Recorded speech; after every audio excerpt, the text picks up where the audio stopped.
Hey everybody, welcome back to the Wedding Film School Show. My name is Jared Haskell, here again with Mr. Jason McCutcheon in the house. What's up, Jay?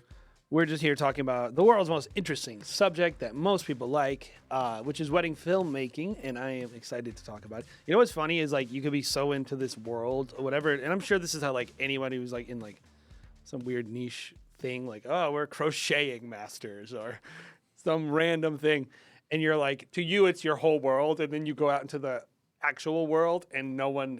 People still call you photographers. Yes. I was met a banker yesterday, and she's like, oh, okay. Every year, Thanksgiving, everyone asks me how my photography business is going. And I'm always like, I used to correct them, and they've been corrected 7-8 years, you know. We actually do wedding filmmaking, like video. Every year they'll come back. How's photography? Now I'm just like, it's good. It's going really well. And I just roll with it because no one cares. No one knows what it is. No one cares at all. Not only did we decide to... I'll show them the films, by the way. Oh, look at this film. We were just in Sintra, blah, blah, blah, blah, blah. No one cares. No one asks, like, oh, let me see that. Oh, it's so cool. Like, yeah, no, I think it's really cool. Yeah, it's so funny. It's like my own mother is like, eh. Like, and then I always hear about these people whose like families are like so excited about their work. Yeah. And I'm always like, wow, that's crazy. Yeah. But insane. regardless, we have chosen to not only shoot these and talk about them and spend all our time on them, but also talk about them on a podcast. So what are we going to talk about today? We're obsessed. Today we're going to be starting out with the topic. I don't know if we've ever done an episode like this. We definitely have. We have? Yes. Oh man, 7 years of podcasting will do that to you. But not recently, and I don't think it's a little different. I'll say we are doing it different than we have in the past. Sure. Well, today's episode is called "Starting Out as a Wedding Filmmaker." So, I would say to our very experienced veteran type of community, stick around. I hope we didn't lose you already, because I think we want your feedback. I think I'd like to hear what people think of this and the advice that they would give to newbie wedding filmmakers. But we don't want to have just a podcast that's geared towards kind of our core audience, which is older people. We do want to give back to, people that are just starting out in the industry, because when you're first starting out, it's really difficult. It's really hard, not only trying to craft and mold the final product, but then also how do you form a business around that? And that's probably more of the challenge, right? Yeah, and I think the other thing is like, even if you are very established, like, I think it's good to think back on what are the fundamentals of what you're doing that are not the things that you're like a lot of the time, and I want you to hear this if you're starting out, a lot of the time, the thing that you're spending your time doing in your business is not the core offering. Yeah. And that's okay. It's part of what you're doing, but it is important to remember that. Like, this is not critical. Like I'm going to engage in Tuscany in a month, and I hope that goes well. I hope I make some connections. It is not core to my business to go to Tuscany to engage. Right. And if you think it is, for some of you it might be. I guess for like someone like Lindsay Conklin, it might be. For us in our business right now, it's not. We have other ways we do marketing. We're trying something. We're trying to grow something. And there's probably a lot of things like that. If you're in your business right now that you got to be honest about, like, especially if you're struggling or you want to go to the next level, that maybe if you thought more like, what is core? Like, what would I do if I was just starting my business? You might be like, I don't need that. I don't need that. I don't need that. I don't need to spend money on that. I don't need to go do that. I don't need to spend extra time on that edit. Like, this isn't helping me. Mm-hmm. So that's kind of what we wanted to talk about in this episode is like, what should someone be doing if they were starting out? Like, what would be our advice to someone that's getting started? And one of the biggest advices I would give, Jared, is to sign up for Second Society. Second Society is a great website. Head over to secondsociety.io. They're a great partner of our show, and they are doing an incredible service, which is allowing you to find awesome second shooters. And also, if you're starting out, one of the number one things you should be doing is shooting a lot. You need to be trying to shoot as much as you possibly can. And one of the best ways we know to do that is to sign up, become a second shooter on Second Society, and work with awesome people to improve your skills and learn how they do it, learn on the job, all that stuff. So head over to secondsociety.io. Use coupon WS3 for 3 free months of VIP membership. And I promise you, not only will you find awesome shooters if you are running a business, but you will learn a lot if you're looking to shoot and you're looking to do more and improve your skills. Head over to secondsociety.io. So I think just to clarify kind of what this episode is going to be discussing, we're not going to be talking about how to film your first wedding, like the craft and how to get in there. That would probably make for a weird podcast episode. What we're going to be talking about is almost like the things you need to figure out before you film your first wedding. Or maybe you filmed your first wedding and now you're in the process of developing the business around it.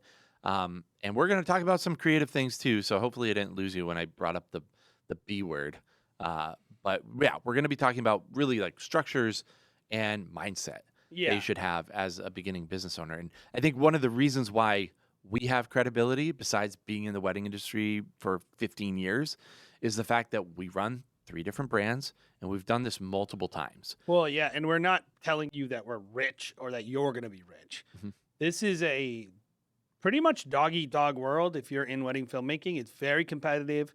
It's a low-demand product. It's a luxury product, even if you're offering it at the lower part of the market. So, like, if you don't have good business fundamentals, like, I don't think anybody, especially starting out, is running the kind of margins that will let them just suck as a business person. Like you got to be pretty good like at stuff that most people don't care about or want to do in order to have the longevity to do the thing that they do want to do, which is make films. And so, and that's the exchange, right? Is like you are getting into this industry that's actually really hard to navigate. It's very competitive, but the reward is, maybe you get to eventually work full time for yourself and make a little bit of money, make enough to support a family potentially. But you also get to do something that's really cool at the end of the day. I think wedding filmmaking is super fun. I never would have imagined I would have this job. There are probably people, and I don't think this is dumb. There are probably people who would, if you told them, like, if I gave you a job where you can buy a brand new camera every 2 years, would that be a good enough incentive? And they're like, yeah, if I get to just play, like, shoot. I think you need to think back on that if you're experienced or whatever. Is like what you're actually getting to do for a job is shoot with a camera and get paid. Yep. And that is pretty rare. Most people who are doing that, they work for someone else. You get to work for yourself. Yep. You get to have your own brand. So before we get into the episode, I want to say one thing, which is, I think two key points to preface it all. The first one is that obviously you need to shoot and edit well, like Jared previously mentioned. You need to shoot and edit well. So we're not trying to discount the films themselves. Like, we're just saying it's a prerequisite to being good. So I guess, like, assume like these are like prerequisites to really take advantage of something like this. First, that you are acceptable as a shooter and an editor. And because obviously that's a given, right? Yeah, I think so. And we do care about it. We're actually, do you want to announce this right now, what we're kind of getting into? Yeah, we've talked about it a lot. Yeah, what's the new channel that we're dropping? Well, so I might be live now actually, but if you're listening, but head over to Wedding Film 101. There's a bunch of resources on the internet, but of course we wanted to create a resource that was more focused on showing people how to use their cameras, how to edit the films, like, what gear they should be buying when they're getting started. Like, these are not things that are trivial, so we're not trying to trivialize them. We just think that they're better communicated visually. Yeah.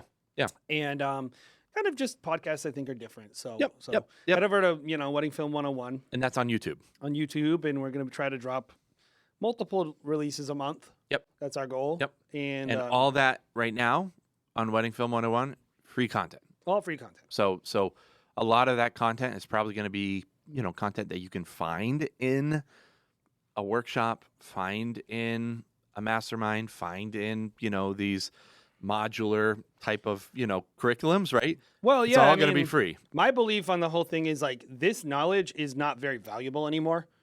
Like how to shoot weddings is not that valuable knowledge. Yeah. If you're paying for that knowledge, I don't think it's necessarily very valuable. You're not getting anything in those paid courses for thousands of dollars that you can't just find on YouTube at this point. You'd be better off signing up for Second Society and getting paid and setting your rate really low and shooting as many gigs as you possibly can at a really like you'd be better off charging someone $100 to second shoot, telling them I'm not that experienced, but I'll do it for $100 than paying $2,000 to learn how to shoot. Yep. And getting really good. That's how you'll get really good. That's how you get good. But, that is work. So, people don't like to work. They just like to hang out. Well, so. and also people like confidence. And so, So if you like to work, that's a great approach. I'm happy to deliver something that will boost people's confidence. I Mm-hmm. just think it's not that financially valuable. What I do think is very valuable is what we're talking about today. Yeah. And so let's talk about it. Yeah, sure. So again, kind of talking about things that you should be doing, setting yourself up for success as a wedding filmmaker. First thing we put down was systems, right? Yeah. Systems, there's a lot of different types of systems that we run with our businesses. You can have your marketing systems, your sales systems, you can have your back end systems, your production management systems, your editing or your equipment loadout systems, your ingest systems. There is kind of a lot to work with here. I would say probably the best thing to do is write them all down, write your entire process down from beginning to end, starting with your first. You probably need to start it with marketing, right? I think you did everything. Like Yeah. you need, in coding, there's always like if this, then this logic, which is like helps you. Like people are like, oh, that computer's fast. Why is that computer fast? Well, it's because it just does a thing no matter what. If X happens, it does it. It's not making a decision. It's following a rule. And I think in businesses, there's decisions you have to make. Especially if you're in an artistic business like ours, like where it's subjective, like you should be making decisions, saving all that decision-making energy for actual decisions and systematizing things that can just be, it's almost like automating your brain. Yeah. We love AI. Everybody talks about AI and automation and all this stuff. And so few people have any of that in their own systems. Right. Like they don't, if you say to them like, when do you respond like to a lead email? Yeah. Well, and it's Yeah. what's your rule? Yeah. Like, what are you going to do? Like, when does your ingest happen? When after you shoot a wedding? Like, well, and these are important to figure out so that, and you see it in that a lot of people don't know what their systems are. They're terrified to introduce even like a second shooter to their shooting system. Yep. So it's like when you actually hire someone on Second Society, what do you tell that person to do? Like a lot of people will be just like, well, you're a second shooter, just do second shooter things. No. What is your system for that one person? Yeah. What is your vision What do you want for your second shooter? What do you want them to do? Yes, exactly. Otherwise, they're just going to do whatever they do. What are the rules? And then here's the deal. You get frustrated because they didn't do what you wanted them to do. It's your own damn fault. I'm sorry. Like we as wedding filmmakers across the board, and this is where I'm talking to like maybe the veterans out there, like we got to get our shit together. Like get your systems in line and you'll have a better outcome at the end of the day. You'll be able to elevate. You'll be able to do more of that artistry you're always talking about, right? Well, you'll actually know. So a system, anything that you need to deliver or sell your product must have a system. And even shooting. Yeah. But like not primarily shooting, but even because like anyone who hears me saying that's going to go, you can't do that. Every wedding's different. Yes. Even though that's not actually very true, but I know what you're saying, that people are unique and their day is special and blah, blah, and things change and it's a live event, all that junk. I'm just saying, if you know that your edit is going to need certain footage and you don't have a system with your schedule to get that footage, I know. Your entire edit is going to be super time consuming to do. And because you're going to be having to reinvent the wheel every single time. Yeah. And it's going to affect you very negatively because 20 extra hours on an edit is not making a reel, not doing marketing, not responding to leads, not going to networking events. Like all of it is, you're not like, you're one finite resource of a human. You have to view it that way, and a system will help you. To your point, and to kind of reiterate, I think any problems that we have on our end as 3 brands, big company, 8 people on staff, Which we have many problems. is a systems problem. Typically, I I'd can say so. typically, maybe a staffing, like sometimes potentially, like stuff that we say that doesn't get done. But a lot of times it's like, there's just not a good system for this. A lot of times. And I would also say, just because you have a lot of systems doesn't mean they can't be perfected more. It's an ongoing journey. You're always trying to change your systems to be more optimized and be better. So it's just, there's not perfect systems because things change. The ways that you do things change. Things that worked last year might not work this year. You have to always be updating these things. But I would say for wedding creatives getting started, and the way that I would lay things out, maybe it's just my brain, I would lay out the entire process on almost like a timeline, right? I would start with marketing. That's why I brought it up. Start with marketing. What is your system there? I would go into sales. What is your systems there? And just like bullet point them out, like that's the way my brain would work. And then it's okay if you just put a question mark in these certain parts. Like, I'm not sure. Like when you're first getting started, right? Leads. I don't even know where to begin with that. How do I even start with that? How am I going to get leads? That's okay that you don't know. Put a question mark there. Fill out your whole thing. Well, and also it's okay that you don't know all the questions to ask. You don't know all the questions to ask. Just take the ones that you do know. That's why you're listening to this podcast. Yeah. Right? But I think, I would start there. Marketing into kind of like your sales, into almost like your ingest, how you're managing each couple when they're communicating with you. Where are you keeping those communications? How many times are you going to email them about the day, things that you do? What are the things that you do leading up to a wedding day? Figure that stuff out. Once it lead up to the wedding day, are you going to talk to them on the phone? Are you just emailing them? Are you opening up text communications with them, or are you, leaving it to email? On the wedding day, what is even the day before your wedding day, what is your equipment loadout checklist? Once it comes to the wedding day, how early are you getting there? What are you doing to mitigate traffic? Like, what are your systems there? Just getting there. When you're there, how are you filming? How early do you want to show up to set up your equipment? Is it half an hour, 2 hours beforehand? What works best for you? I mean, you're going to eventually learn. I'll say it this way. Anything that happens most of the time in any part of the process of your business and your art is in need of a systemic approach.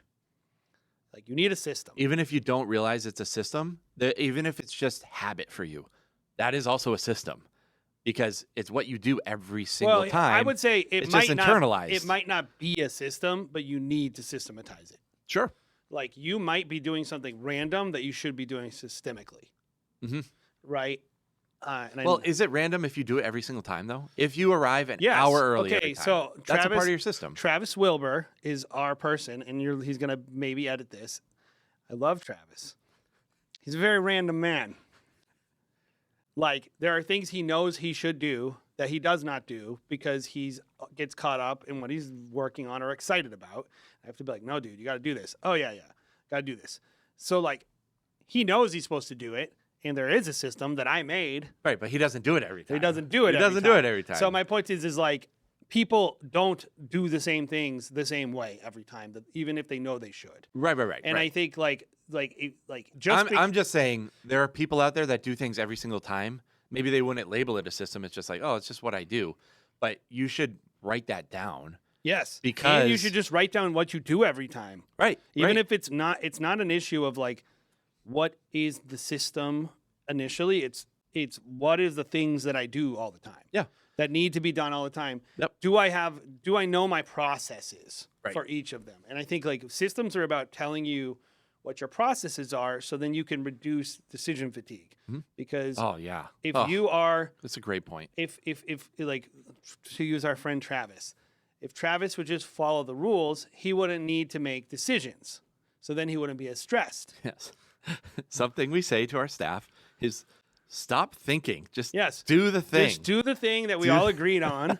Don't try to make this avant-garde Make thing. everything, make your job like easier, not harder. Yes. And I think that's what we're talking about is like, what are the things that happen or that you do? Because some things might differ from person to person. What are the things that happen all the time? These are the things that you don't do. They just happen. Someone reaches out to you, right?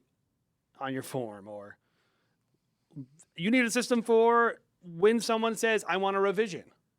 That just happens. Maybe you did something wrong with the edit, but maybe you didn't, and you just need to know how to process it every time. How quickly you respond. When someone reaches out about a revision, how fast do you respond to that? How fast are you going to turn that around? What are the elements that decide if it's a simple 1 week turnaround or 1 month turnaround? This is why I push back so hard on people who, I think this is like a thing you see with like luxury wedding filmmakers. They're so good and they have so many leads that they actually start to slip on this stuff and they actually start to do a worse job. And one of the things you always see from I tell people, like, I don't have the turnaround dates on my calendars or on my contracts. Like I tell them, like, I don't have anything in the contract, but I like try to tell them, like, oh, usually within 8 months. And you're like, how could that possibly be good for your business to have that many albatrosses hanging around your neck? It goes back to that. You mentioned it, and I totally forgot, because that's massive. It's just the decision fatigue. Like, I'm someone who suffers from that greatly. I'm not sure about other people, but like, if I have a lot that's out there, those albatrosses hanging around my neck, I feel like I get nothing done all day. You have to systemize how you're going to, effortlessly get those things done. And systems just make it to be like, this is our policy. And I know, like, if you're talking to customer service, you don't want to hear about a customer's or a business's policy, but it does save you in a lot of ways. If you're just like, hey, this is how we always approach this, then it's like, they can't really argue with that. Well, I can be mad about it, but it's like, well, this is how we always deal with this. Think about how many sales calls that you do. Like, probably at least 600 to 800 a year, maybe a little less, but Probably, yeah. you don't even think about it or remember them sometimes, but in general, they're just happening because they're not choices you're making. You basically say the same thing every time. Now, I will caution you against this, because we do it with our sales, is a system can become too routine. Yep. And A little rigid. You do need to, especially if you're starting out and you're getting into this whole thing, initially it probably won't happen, but always keep your eyes peeled. Just because it's working or it used to work doesn't mean it doesn't need to be scrutinized. Yep. So we're always scrutinizing it, maybe not as much as we should, but in general, they're not really decisions you're making when you're hopping on the phone. You go, what am I doing today? Bling, bling, bling. 5 phone calls. Okay, I got to do the 5 phone calls. You get on the phone. You kind of say a lot of the same stuff. You talk about the same deliverables and all that. As I'm calling them, as it's ringing, I'm pulling up their project going, oh, they're getting married at Castle Hill. Cool. Yeah. I know what I'm doing. It doesn't fatigue you to do, because it is a known quantity that you just. I have a call It's actually script. Almost comforting, because Actually, my call script isn't even written down. It's just literally memorized. like embroiled into my brain. yeah, and it's like, that's good. Like, That's the point. What I'm making is like, don't reinvent the wheel. Do the things that make your job easier, not harder. And now here's the problem, Jared, that I'll throw it back at you. Great. The problem I see with this is the average person. Now, I know that's what this podcast is about, which is helping people know, but we're not going to be close to helping a person actually know what they should be doing. But the average person doesn't know, even if they have a system, what they should be doing that is good or bad. So what would you say to someone who's like, well, okay, I tried to set up systems and I don't know how, or everything I set up is bad, it doesn't work. Like Oh, because you sometimes hear a person, it either goes one of two ways, where a person's system is like, oh, I have to have work-life balance, so I'm going to Right. respond to people within a week. Right. Or I'm going to respond to people within an hour. Mm-hmm. Neither of those are very good or sustainable. Yeah, I would say if there's a person that doesn't know where to start, um, that's where I actually feel like something like the Wedding Film School Facebook community is a great place to be like, hey, I'm struggling with this. What's going on? Like, you have to be super humble. Like, you're just starting, so you have literally nothing to be proud of. Like, Or to be insecure about it. or to be insecure about if you're a beginner. Ask questions. Don't be afraid of it. Yeah, if you're 6 years into this and you're still asking some of the same questions, maybe you should be insecure about that. Maybe. Yeah. I think that's fair. But if you're a beginner and you're like, hey, I'm I'm having a trouble getting a hold of people on my sales form. Like, I'll reach out to them and no one ever responds. Okay, they're ghosting you. By the way, that's fairly normal. So like, there's that. But also, I might, as someone who's responsive and someone who's engaged in the community, and someone who's done it for a long time, I might say like, well, how long are you taking to get back to said person? And then you would tell me a week, and I would say, there you go. That's a problem. Try to get back to them in an hour. Like, set up a system so that you can do it. See what happens. See if your rate goes from 0 to 10% or 20% response. Like, that's probably why I think you said, and keep track of it. Mm-hmm. Keep track but of it. But you got to just document what it is that you're that's why I think the best way to put it is, what are the things that happen all the time and that you do all the time. You don't have to write down the system initially, but do document what are those things. Mm-hmm. And then go, okay, if this is happening all the time or I'm doing this all the time, what is my system? Yep. And I think that's probably where you should start, is not making a perfect system, but just documenting what the systems are that you need to make perfect. Yep. So, I don't know. I would recommend that they have probably like a Google account that has Google Sheets. Like, get all your stuff in line. Yes. Google has a ton of resources for businesses. I'm sure there's a million out there. We use Google. It's easy. It's uniform. Yep. Everyone knows how to use all these things. So get Google Sheets, get, Google Docs, and just start there, I would say. Find ways to keep track of your leads, on the front end. And people. We use a CRM. We use Honeybook. Yep.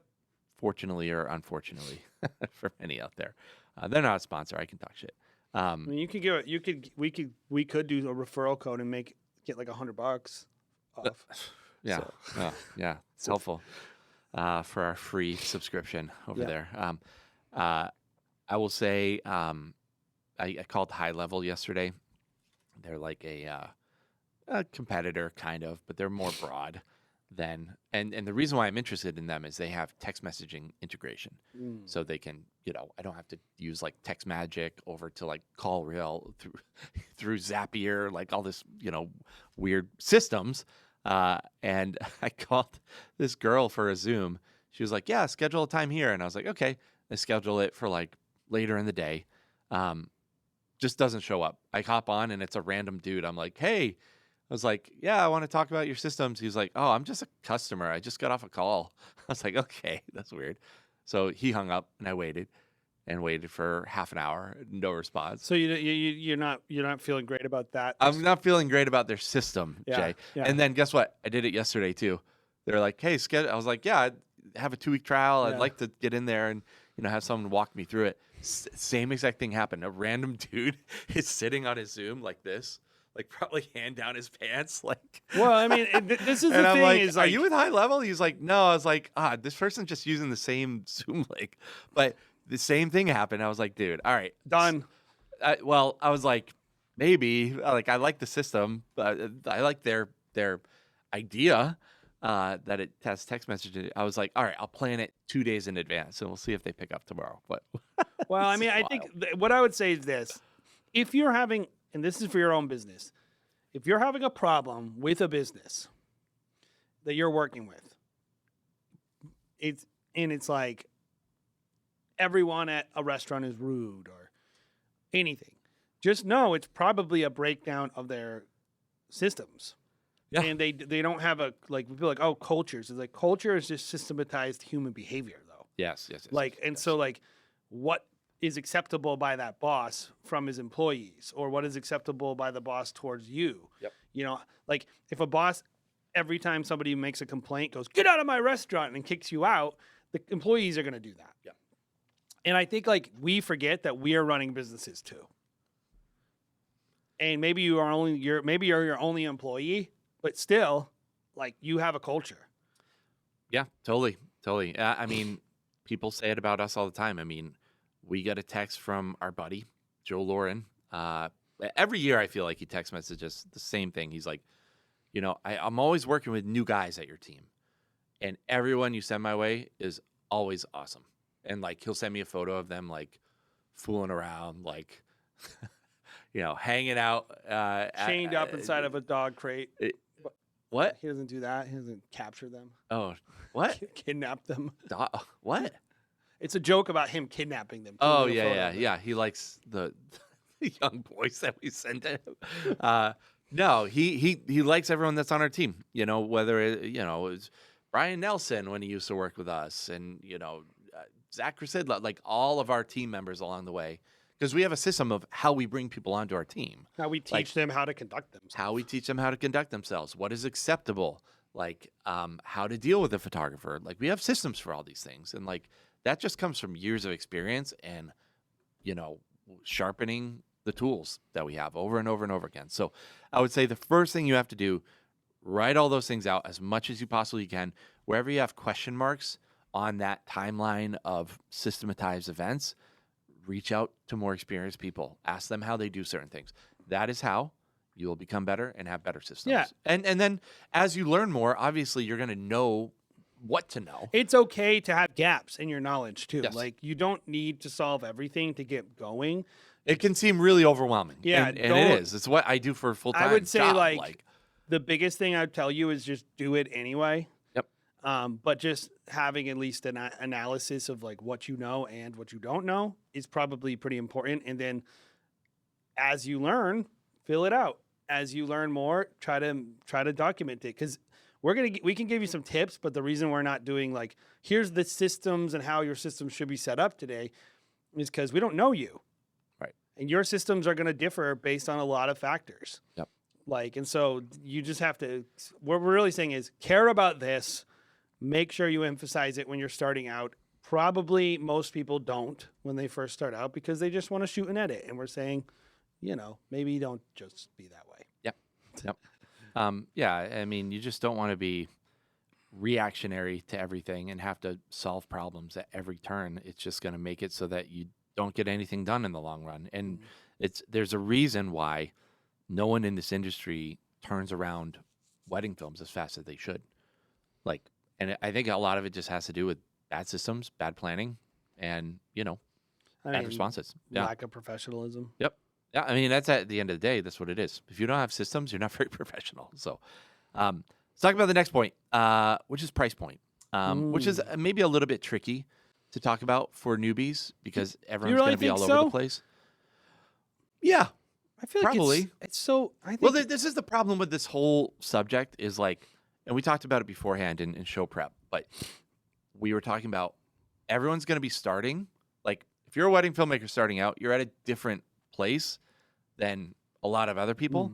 I would say the people that I'm probably talking to mostly are going to be 95% of the industry who's going to be starting in wedding filmmaking because they have an interest in video. They want to have a cool camera. And so they found a friend who's getting married and they shot their wedding at the local, maybe the backyard of someone's house, maybe at a local country club or venue or whatever. And they're just getting started there. The problem that educators have is a lot of times we tend to focus on, like, super boutique people with super rare and interesting stories, like film majors who, you know, did X, Y, and Z, and they did like in terms of, like, people right should away. be, like, inspired by. Right. Like, there are people in the industry that don't kind of have that stereotypical, you know, starting point of, like, just starting at actual ground zero. They were an art major, and then they have art friends, and they got married in Tuscany, and that was their first wedding. That is not most people. I'm not talking necessarily to those people. I think I Well, want to well, talk to I the think majority of beginners. yeah, and I think like most people, their number one problem when they're starting out is they don't have enough experience. It's that basic. Sure. Like they need lots of experience, and like that's it. They just need lots of experience. Yeah. They don't need to make better films. They don't need better couples. They need lots of time with a camera in their hand. They need lots of time at weddings, being at them, experiencing a range of experiences, and they need it to not whatever mistakes they make to not destroy their careers. Yeah. Like and like I know that seems like kind of a depressing beginning of your career. Yeah. But I don't, I just think it's like for most people that's where they're at, right? Yeah. I think if you're a beginner, you should do exactly what you said. And this does have to do with price point. Yes. With second shooting, go out there, log into Second Society. How do you find your rate? I would say you should have a grade rate. So like start, and this is a system that you should have, right? Start at $100, like you said. Once someone hires you at $100, next one you take is $200. Next one you take is $300. Next one you take $400. Till you're at a point where you're like, oh, I'm making $500 Maybe in a a day. percentage would be a better way to do that. Maybe a percentage, like maybe $50. Like do 20% do it less. every time. Yeah. Because then it scales better. Whatever it should, make it scalable so that you're finding where your price point is. And then when people stop calling, you're probably too expensive. But you'll know where that is. I think for a second shooter, I mean, most people are going to want Yeah, like but it's $1,000 related probably. to running your own business because like you're learning about how to sell. Right. And most people think the way you sell things is be the best shooter. And that can be true, or make the best film, or have the best branding and logo. But in reality, best is relative to price, right? And so it's always like be the best shooter that is available in the market that you're close to at the price the person wants to pay. Mm-hmm. And how many times have you went to a website and you click, like, let's imagine your refrigerator breaks today. You might have some features you want. So maybe you go, oh, it has to have an ice maker. Click filter, like add ice maker. Mm-hmm. I want these 3 manufacturers because they have good warranties. These 3 manufacturers. So like there's some criteria when you start out. It's not like you're just like any fridge. Mm-hmm. But the very first thing you do, once you have an idea of what you're willing to accept, sort by price. Either highest to lowest, lowest to highest. But you start looking at price right away. That's how you make a purchase. You're like, okay, this has the features I want at the lowest price. And like, that's ultimately how you have to process, like you have to think about every market, not just refrigerators. And I know for people like, you're making it a commodity. It's like, I don't know what the customer thinks about what it is. I don't know what they think they're buying, right? Like, do they think it's a commodity or not a commodity or art or what? I don't care. I mean, what the customer thinks they're buying in terms of like I just want to know what they're willing to pay for. Yeah. And I think price is about that. Mm-hmm. And so to your credit, or to your point of like, you're setting yourselves up on like Second Society. Mm-hmm.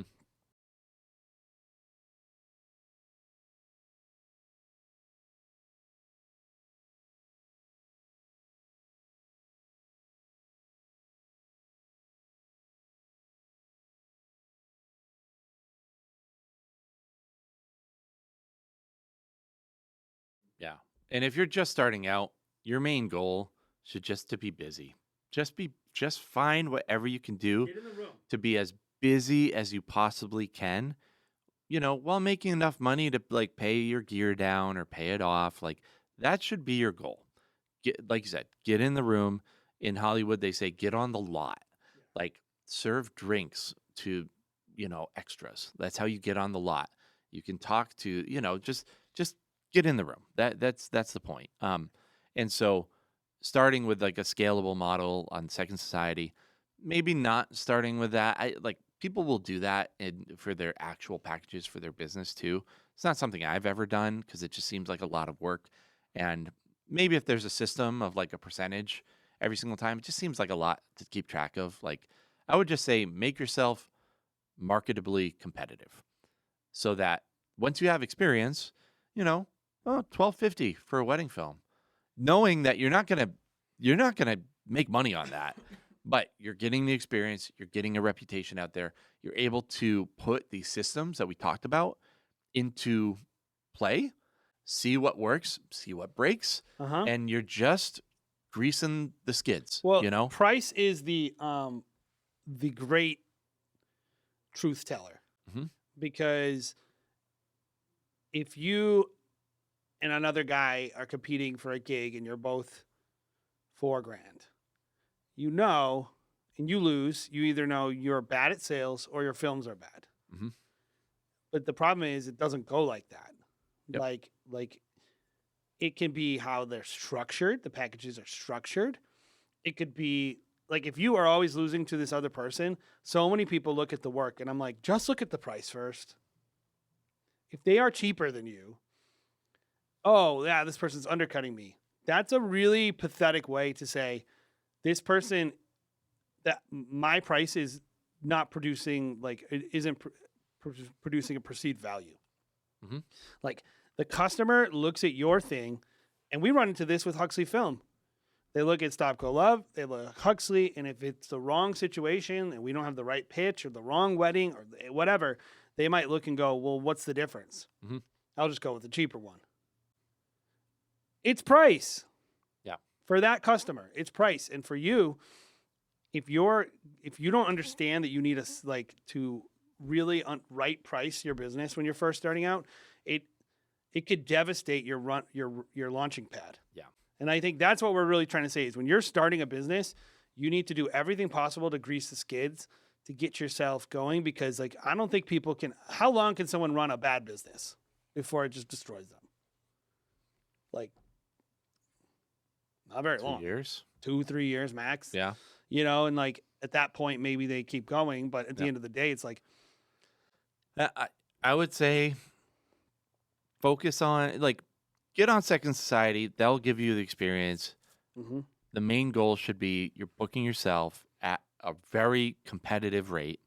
Even if you're like, I deserve more than this, Mhm. book yourself at that rate, because then as you start getting people, in the door, you give them a great experience. And we haven't really said that. Obviously, guys, you have to give these people great experience. That's going to drive demand. Once your demand reaches max capacity, let's talk like that's going to be different for everyone. So it's hard to say How do you a think certain price influences demand for people starting out?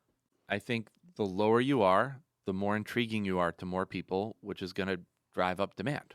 I mean, I remember seeing something like if there's like 3 components: branding, like the actual content in the ad, and then offering. 60% of a customer's perception of an offer is the actual offering. It's price. Price, well, and also value, but Sure. like it could be they get more. Yep. For the price. Yep. But it's going to be like how your packages are structured and what they cost, especially at the beginning of your career, matter a lot more to being successful than What's the remaining 40%? It's I think 20% is the actual ad. Mhm. Like is it the a ad cool compelling? ad? Yeah. Is it cool looking? And Yep. then I think branding is the other like 20%, Yep. which is like is And it probably changes as you go up in the market. Branding becomes more important. sure, but because all the other stuff is already vetted. Right. Like if Right. you're buying a luxury product, you're buying a pre-vetted product. Yep. That's what it is. It's like, well, I'm buying this Coach bag, and like, oh, Coach isn't good. Well, You're buying the brand. everyone thinks they're good. Yeah. So that's all that matters. Yeah. It's like that's why you're willing to pay. Even, I mean, dude, I get nerdy about this because I like good leather goods. I don't own any real designer stuff, but I like quality stuff more than anything. And so I watched this YouTube channel where he like rip open this like Gucci shoes or he just tests the leather. And a lot of times it's not higher quality. No. You can buy higher quality stuff in Spain than in Italy, No. like or just as Yep. good, and for less. It's just you're buying the brand at that point, and that's all it is. So, But you don't have a brand if you're starting out. So that's our point. So Right, what, right, you right, have to right. sell is the price right. and the actual value, perceived value of your products. Yep. And so if you are putting your packages together, so let's be specific, right? Person has packages. What would you say to someone who's thinking like, I have no packages and I have no pricing, but I'm pretty good at weddings, like a second shot. I'm signed up for Second Society. I'm ready to have a business. Mhm. By the way, that is a business. A business is when you start selling the thing. Yeah. So you're starting to sell the thing. Yep. Sorry. It's like an endless warehouse. It is a warehouse, so like- hopefully they're working. What would you say to someone who's like, Yeah. okay, what do I do? What should be some fundamentals I should really look at when I'm setting this stuff up so that I'll maximize my potential to be successful? You need something to showcase. We're talking about the person has zero, nothing. You need something to show. So do whatever it takes to get that something to showcase, right? For us, when we first started, we maxed out our credit cards, we got all the camera gear, and then we said, now what? This is in 2010. Yep. I posted to Facebook, anyone getting married? We want to shoot a free wedding. And I got a response. We got a client. They were cool clients. Shot their wedding for free. And it was awesome. And we brought that one wedding to a, what was it? A Wedding show. wedding show in Rhode Island, I think it was, Yeah. at the casino. At a casino. And dude, things have changed so much. It's so funny. And we sold what? 6 weddings out of that? We only sold 2. 2 weddings? Was 8 one- the next year? No, we never sold 6 at a show. We sold 2. One of them was really good. The other one was fine. Yeah. One of them was really a pretty nice wedding. Yeah. So So we got something.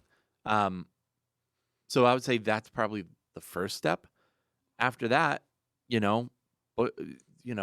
maybe you start with that kind of slow ramp up of like, hey, every single wedding I book from here on out, I'm gonna bump up 10%. Book a wedding for $500. See how it goes. well, yeah, but what if Book they your don't wedding even for- know what should I put in my packages at all? What should my prices be? Yeah. Like, what is a good price? Well, there's a lot of strategy on that. It's a whole topic. I mean, probably I'll a whole just give a very podcast. simple, Sure. which is look at what everyone else is doing. Fair.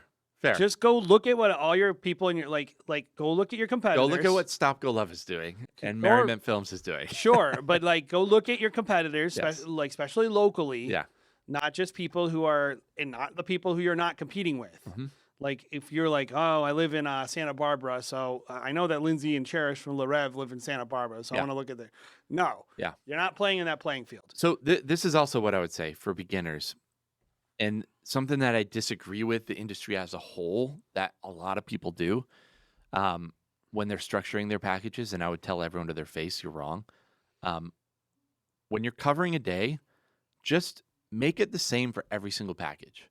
Maybe one shooter versus 2 shooters, that's a variable, but make it 10 hours every time. Why would you try to undercut the Especially at product? the beginning, right? Yeah. Like, what are you doing? Like, your time is really worth, 6 hours versus 10 hours. Your time is worth dog shit, man. Well, you have just to stay for 10 hours and produce the best film you can. You have to get home at 10 and open the door and look at your kid. Watch and then close Netflix. the What are you door. doing? You're not doing anything. Just stay longer. Produce a better wedding film. It's the stupidest thing in the world. To me, no one's time is worth anything in this industry, as far as I'm concerned. If you're hired to do a wedding, stay for 16 hours and produce a good wedding film. Those you need Well, to do. and also the average, if you're starting out, you need to reduce variables. Yeah. You need to have more consistent content coming in the door so you can keep working with the same deck of cards. Yeah. And learn how to refine it. Yeah. And I think a lot of people, they're like, well, I have this one package that gives me 5 times more to work with. And I have this other package that's my opening package that gives me nothing to work with. Yeah. And so 60% of the weddings I shoot are not going to be possible to use in marketing because I'm shooting for 6 hours. Right. The content's crap, and I can't. And do it's just anything with it. inconsistent as far as the client's concerned. Like, they're like, well, package 1 has only 6 hours of coverage and your film is 2 to 3 minutes. I want 6 hours of coverage for a 7 to 8 minute film. What do you do then? Like, do you have this weird system of like, it's not clear to the No, client. you can't make the same film with different Right, coverages. right. Like you, It makes it so I see, consistent. this is what Yeah. people do, and this is a terrible sales ladder, but also a terrible production ladder. They go package 1, 6 hours of coverage, 2 to 3 minute film. Yes. First of all, that film will suck anyway, so keep that in mind. And you and I might know that.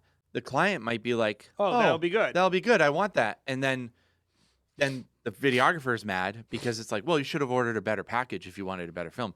No. Your No. goal should be to provide a great product no matter what package people are buying. Yes. So by making your coverage the same across the board and making your wedding film the same length across the board, that is going to create a consistent experience every single time. Yeah, there's a lot of ways Just to do do that, it. guys. There's a Trust lot of me. ways you can do it, but I think like adding things to packages, whether it be time or deliverables. Because that's where people would come. It's like, well, what do I add to make different packages? Yeah, it's like And I'll tell you. I guess it's fine. Like you got to be careful making films longer. Yes. But I do understand. Like there is going to be a point in your career where you're like, I can make a longer film if the person wanted to pay me more money. I could do that. I am shooting enough, and But even us, like, we require 2 days of shooting in order to put together a 12 to 16 and minute that's film. based on experience. Yes. That's based on us spending years doing it and realize and like. And thinking, it's 2 separate films. 5 to 6 minute film, Mhm. 12 to 16 minute film. And I would sell them one or the other. right. Yeah, I don't really same. care, but I know I wouldn't make that film with 10 hours of Without coverage. enough ingredients to put together. And so you Yep. don't know what that stuff is when you're starting out. Yep. And so it's better to make it simpler for yourself. And simpler for the client. Clients will understand if you say like, "Hey, you're going to get this core film that I make." I would always recommend if you're starting out, have a core film that you make on all your films, and then the package 1 is the stripped down to like the minimum viable product. Yep. And then the package 3 or 4 or 5, however you want to do it, is that plus. Yep. And I think that's the Plus simplest way drone, to do it. plus second videographer. And then plus just make sure ceremony edit, plus toast edit, plus dances, teaser or plus drone coverage rehearsal. or- Like, you just are adding on things over. Add raw footage to one of your packages. There's a million things that you can add and up. then you could say if you really want the gig, you've created perceived value on all those services and add-ons, and you can say to someone, "Hey, if you buy package 1, I'm going to give you these 2 things that have this value on this package for free." Right. Instead of you're already like you're not giving them anything. Like you're giving someone $1,000, which is going to help you in sales, instead of giving them nothing. Yep. And I think there's so many little things like that you can do psychologically, and not just psychologically, like you're helping someone perceive your value to them. And I think when a lot of people say that, they mean the goodness of your film. Mm-hmm. Oh, my value. It's so, because I'm so special and so unique. It's like, no, value is like if you went to a store and it was called like Value Mart, would you think it would have luxury goods? Or would you think it would have goods that are a good product for what you're paying? Yeah. You know, it's like, am I getting what I'm paying for is what value is. Yep. And am I getting good value means I'm getting a lot for what I'm paying for. In producing the sense of value in early in your profession, this is going to be really important to you because your films aren't as good and your brandings isn't as good, and you don't have the reputation. Like, even if you know inside of you that you're awesome and that if you get the opportunity, that's how I feel about super, super high-end luxury. I know for a fact if I could get in the door with the right wedding planner, that I will blow their mind. But I don't have the gig yet. And so if I want to get that gig down the line, and we have some great planners, so I'm not ripping on anyone we have. You're talking about doing a $20,000, $30,000, $40,000. I'm talking like one Yeah. of 10, some celebrity wedding planner. I'm not saying I want to do that, but if I wanted to get in the door with those people, my first gig, I'm going to have to show them that I'm going to have to give them a good value. Mhm. They're not going to pay market rate. Probably. They might, but probably Yep. they're going to want a good value. And then I prove myself, and then I get market rate. And I think a lot of people are really focused on the money, but what they really need to focus on is their perceived value to the market. And when you're starting out, you don't have much. Right. And so that's okay. Don't fight it. Just focus on whoever you talk to on the phone, making them feel like they're getting a good deal. Yeah. I think is really important. Yeah. And to kind of pair with what you're saying, when we're talking, bring it back to like packages specifically, you should make your middle package be your best value. The first package, Not your lowest price. yeah, not your lowest price. It should have the most things in it. So if you were to add it up off a la carte menu, it would be the most satisfying to people. And you can do top down sales where your, highest package is your first package, and then the second one they look at has, more perceived value, and then your third package is your lowest cost, but it has like such a small amount of things that people are like, and we're just talking about like psychology of like a buying experience. When you at that present point. it during sales and how it's Yeah. presented. And how I don't it's want to dive presented. too much into that, but I would just say your middle package most of the time should probably be your most appetizing package to most people. If you're Or wondering how it to just lay that naturally stuff, will be. if you're wondering how to lay that stuff out, you can head over to I think stopgolove.com, our website. We Yep. do a pretty good job organizing our packages. Yep. The other thing you can do is head over to lumasites.com. You can buy a template. Yep. We are developing this stuff specifically for wedding filmmakers. We want it to be kind of plug and play. These templates are set up in the way that we would set our own stuff up Yep. to the best of our ability, and really targeted at people who, I think it works with any part of, it's all customizable too. But if you're getting started and you're like, what should I do to set up my packages? I think head over, you get a show it site from us on lumasites.com. It's only $300 and Yeah. it's structured in such a way visually the way we sell our stuff. But I think that's a big thing is like people oftentimes don't know how to like present the information to people. Yep. And I think that's going to be I don't know, there's probably no skipping like just getting reps on a sales environment too, right? So if you suck at it Yeah. at first, like you're probably just going to suck at it. Do it. Yeah. And kind of what you were saying about like how people should know what they don't already know. Finding the best free resources is the best place to start. Like you said, weddingfilm.school/resources. There's a lot of free documents that you can just download. I'm on there right now. Annual budget worksheet. That's a system. Long-term goal tracker worksheet. That's kind of just like a little bit of like a brainstorming kind of document. Wedding creative market research worksheet. Resource inventory assessment guide. Creative business model white paper. Those are 5 that are on there currently, and we're going to be adding more in the future and just providing more resources. So make sure, check out weddingfilm.school/resources, and that'll kind of get you started on some nerdy worksheets that The most can get you started. boringest thing that will actually be the most beneficial. Yeah. Well, it's a lot like weddings, right? Like planning a wedding, you do a lot of things up front, and then you have this in-between time of like not doing a lot, and then you have the wedding day. It's the same thing with creating a wedding film business. It's like you buy all the gear up front, you're really excited, you're like, I'm gonna get all this stuff. You maybe even book a couple weddings, and then you're like, well, now what? You have all this time in between. This is what you do in between. Figure out Yeah. your systems. Well, exactly. And like, don't let things drag on forever too that aren't Yeah. working. Yeah. Like actually start, like if it's not working, you need to know that as soon as possible. I mean, Yep. you can't be like hemorrhaging money. Yep. Let's talk about we already talked a little bit about branding. Let's talk about websites and, what people should be doing with their website. Maybe we don't have to dive too far into this, but like what should someone do when they're setting up a website? What should they be focusing on? So first thing I'll say is the first thing you should do is get a website. That's like you need a website. You only need a film to make sure that you are actually good at this. But really, like you need like 2-3 films. But you need a great website. So like it doesn't have to be the perfect website or the best website of anyone that anyone has ever seen, but it has to be it can't be a distraction to what you're trying to do. Like, so you need a good website, and you need good branding. But this is, I think, like a big distraction to a lot of people, because branding is like what people say about you when you're not in the room and you have no brand. Like, so what they really mean is good logo. I know. And it's a thing that when people start, it's a thing that people obsess over. Like, oh, I need to have some form of like distinction with my overall brand and then with the type of films that I'm creating.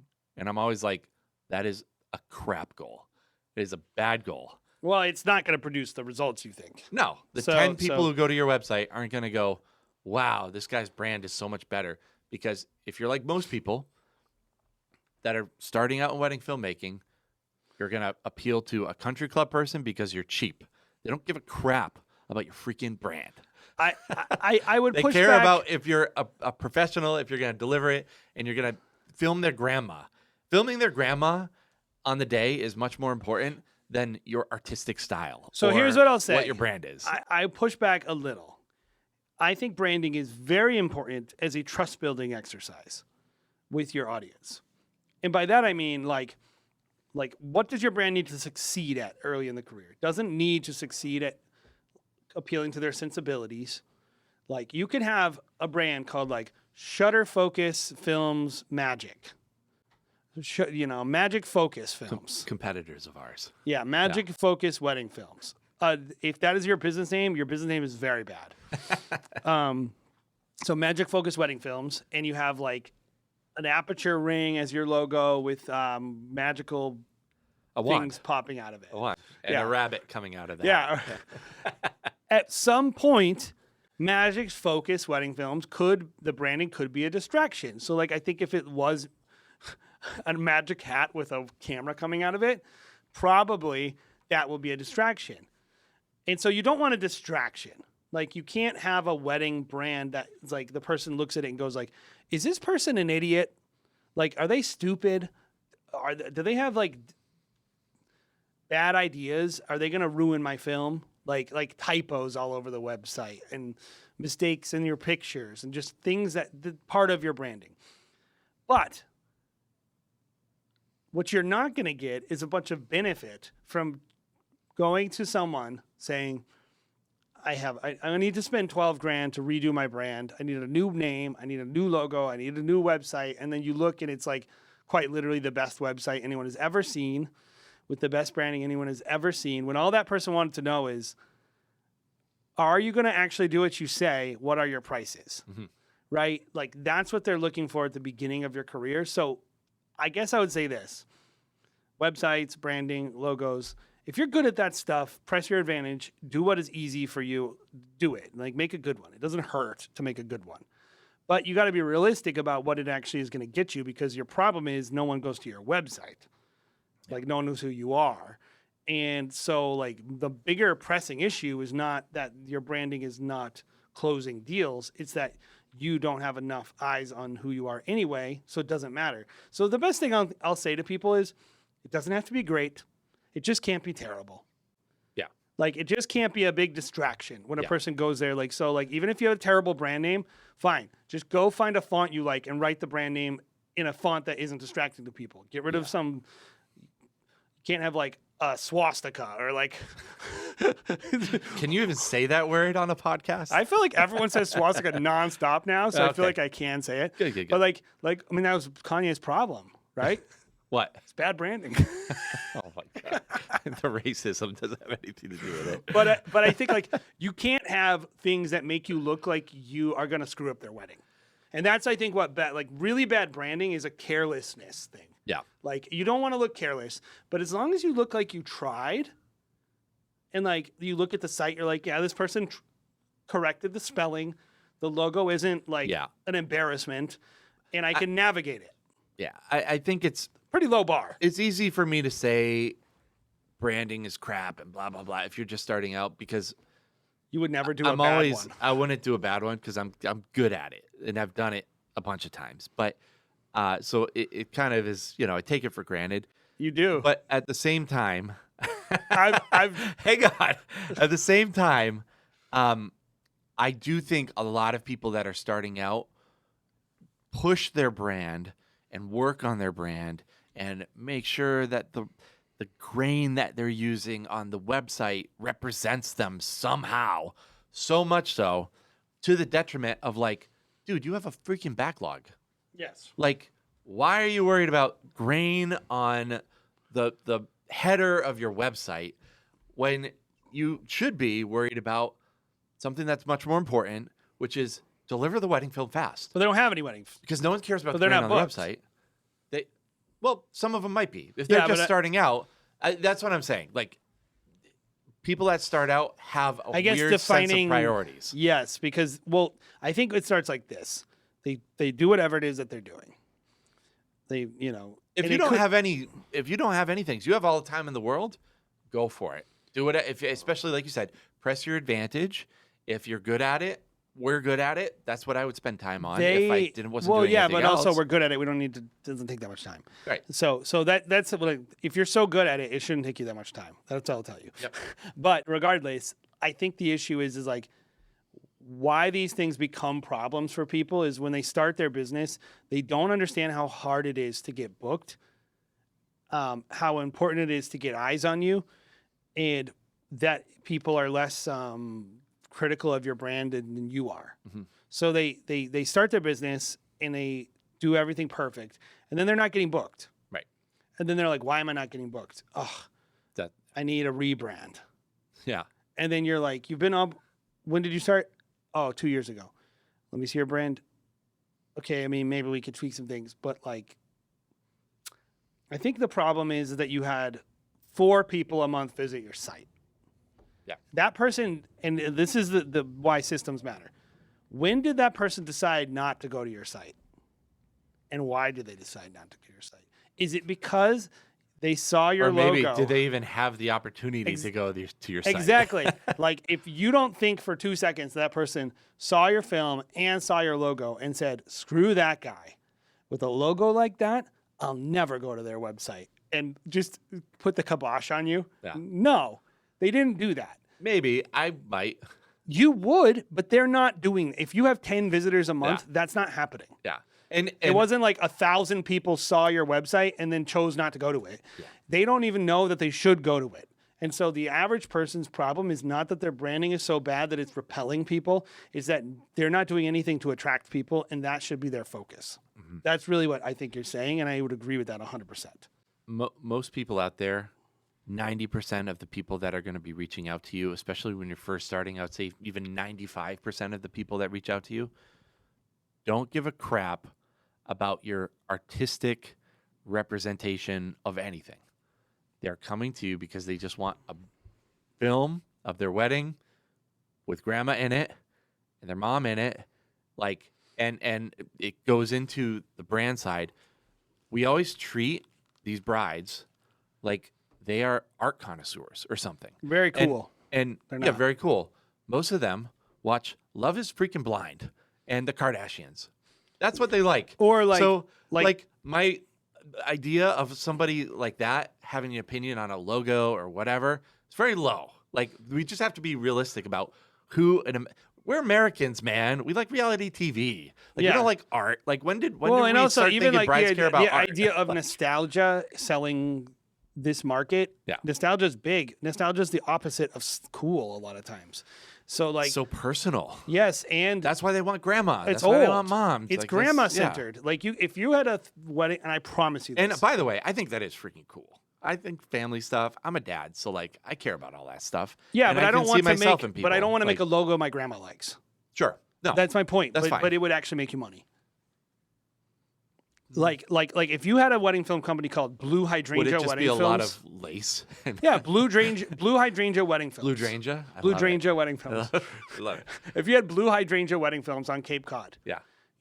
and you had just bad films, but it was just like, "Mother, you look so good," and then every film had like, she was like, "Your wedding dress, we wore the same wedding dress that you wore in the '70s, and here are the same blue hydrangeas you planted when we were kids." And then it's like, and we even have Blue Hydrangea Wedding Films to cover this wedding Well, we have blue hydrangeas. You know what that wedding is from? My wife put Ted 2 on last night, and I was like, oh my God, that's such like a Massachusetts, like, what's that, Dorchester type, like, It's not ballroom. It's not good branding. Yeah. It's dumb. That's so dumb and stupid and uncool. Yeah. It's what there is a percentage of person that wants to give you money. That is not cool. Right. And they just like what they like. And it's none of your business, by the way. And by the way, I would also say, don't stay there. Yeah, yeah. Like, elevate. Yeah. But, like, do it over time. It's not the thing that you should be doing first and foremost, that you should be front loading all your time into. It should be creating good wedding films, creating a good experience, creating good systems. Yeah, and stop doing things you don't like. I agree with that. That is going to be the thing that makes your business last the test of time. Mm-hmm. And, like, over time, keep developing your brand. Make it sharper. Like, I love brands, so I'm not poo-pooing it to the nth. I would just say we're spending too much time on the front end, probably focusing Well, on and those also things. like understanding what is actually moving people is not what what you're investing in. It's such a small part when literally it could just be your prices are a little too high. Yep. And it's like before you tweak, this is just business advice 101. Before you tweak something that is hard, tweak something that's easy. And Like what? Like drop your price a little bit. That's easy to change. You go on the website, you change 2 characters. Mhm. Boop, boop. Try that. Yep. The people have a different reaction to that. You telling me like you're gonna redo your whole brand? Okay, what's up? We have to have a meeting, talk about what the brand is, evaluate what the problems are. Like, oh, I want to do like this. Are there any of those customers? Like these are very like there are times to rebrand. If your name is Blue Hydrangea Wedding Films, you maybe should rebrand. Rebrand quickly because the longer you're known as Blue Hydrangea Wedding Films, the Trust me. longer you'll create a reputation under that brand. You want to change that name quick. Yeah, yeah. Like I'm not saying there's. And by the never- way, ask other filmmakers, ask Jason on a coaching call. Like, just ask people who have been there before how that's going to play off.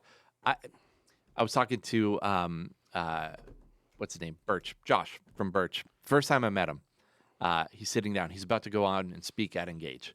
And I'm sitting with him. I'm sitting with Lance, his CEO of his company. And I don't have any idea who they are. I'm just sitting there. And Josh is like nervous talking to random people. And I'm one of the people. He's like, what do you do? And I was like, oh, run these companies. What's the name? Stop, Go, Love. He was like, he didn't like the name. And I was like, I know, but we've been around. Like, I would totally change it, Josh. I agree with you. I don't like it that much. I'm around it a lot, so I'm kind of numb to it. But I don't like it. But we just have a name. But like we are known as Stop, Go, Love, and it's not really hurting us. Like, and then I got to go into the numbers. Like, hey, this is what our 7-figure business is doing. This is what blah blah blah blah No blah. offense So it's to like, Josh. I know Josh, but I'm like, you don't even know the guy. You're just gonna react to something. Ooh, that's it's not Birch. Birch is a cool name. Like dude, I'm a brander. Like I understand. Like we understand what we're doing.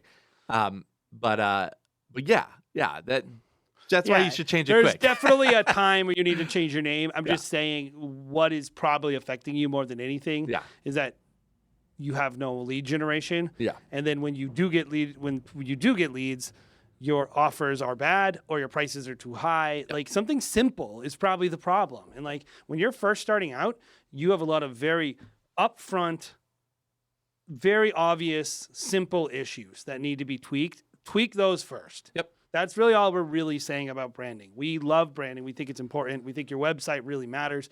And I would say your website is not necessarily branding, but it is user experience. Your website matters more than your branding. Yep. Because the website will be how a person navigates looking at your portfolio and looking at your prices and reaching out to you. Yeah. And if a person goes to your site and they have a hard time with any of those things, you're screwed. Yeah. Let's talk about Merriment Films. Yeah.